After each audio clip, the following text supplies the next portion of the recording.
For thousands of years, the rules of siege warfare were written in wood, rope, and tension. If you wanted to smash a castle wall, you built a catapult or a towering trebuchet.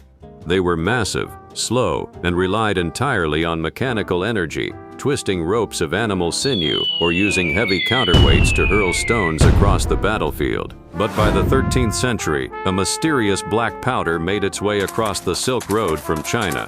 Humanity was about to trade mechanical tension for chemical violence. The age of the wooden war machine was dead. The age of metal and fire had begun.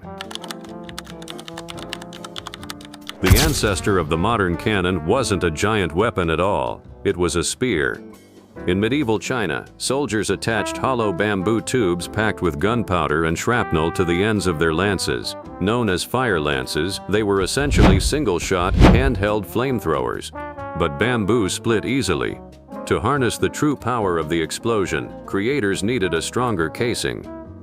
By casting these tubes out of bronze and iron, the first true guns were born. These early bombards were small, heavy, and often shaped like vase-like cups. At first, they didn't even fire round cannonballs. They launched iron-tipped wooden darts wrapped in leather to seal the barrel.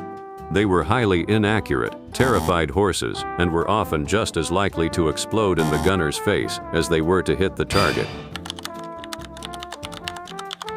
As the 14th century rolled in, rulers wanted bigger weapons, but casting a single, massive piece of metal without air bubbles was nearly impossible with medieval technology. So, blacksmiths turned to an unlikely source of inspiration: coopers, the men who built wooden wine barrels. To construct the first large artillery pieces, blacksmiths took long, flat iron staves, arranged them into a cylinder, and heated them until they fused. Then, they slipped heavy iron hoops over the outside to bind them together, reinforcing the weapon against the explosive pressure. It was exactly how a wine barrel was held together, and it is the exact reason why, to this very day, the barrel of a gun is still called the barrel. The true, terrifying potential of artillery was proved to the world in 1453.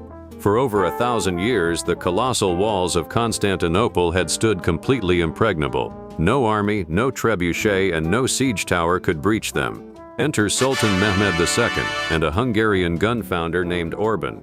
Orban cast a legendary 19-ton bronze monster capable of launching a massive 600-pound stone ball over a mile. The sound of the giant cannon firing was said to be heard for miles, shaking the earth. It took hours to reload, and it actually cracked under its own power, but its devastating impact shattered the ancient stone walls.